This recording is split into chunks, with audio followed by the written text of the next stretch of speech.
The Hollow Creek Massacre. Soft analog hum from the camcorder, a slow VHS-style fade into a forest at dusk.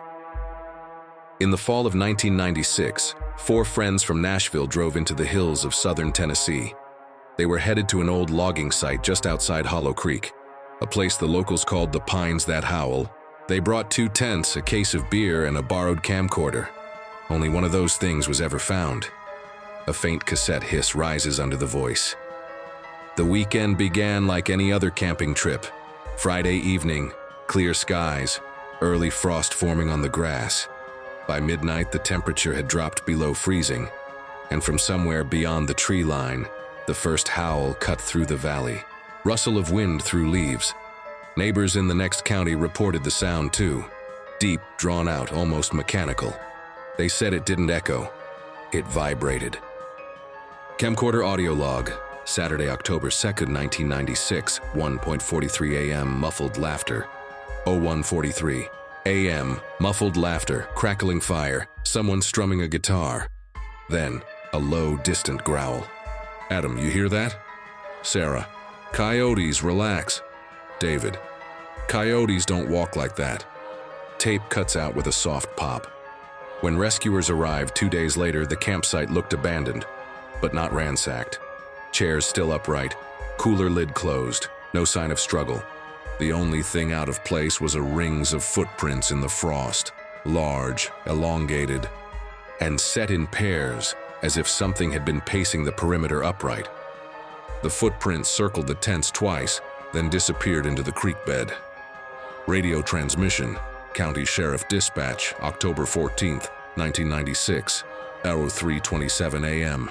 Hiss of analog radio recording. Officer's Dalton voice is calm but tense. We've got movement near the ridgeline. Not human, tall, can't tell how tall, metallic feedback, brief scream of static, eyes reflective, silver. Transmission cuts off.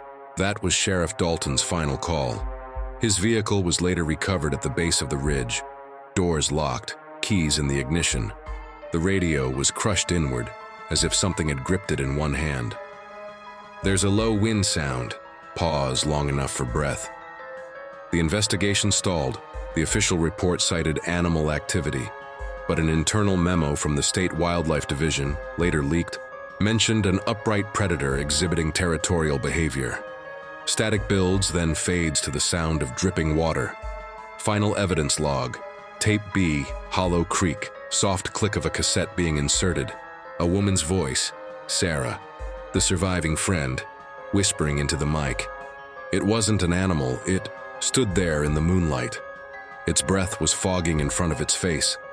Yellow eyes, like they knew me. She begins to sob quietly.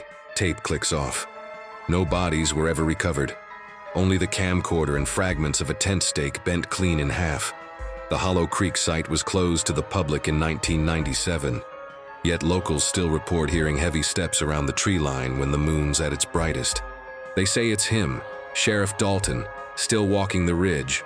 Others say it's the thing he saw, still hunting. Hold silence. One deep exhale of wind morphs into a distant, drawn-out howl. Text on screen. Audio evidence digitized 2003. Source unknown. VHS static swells and cuts to black.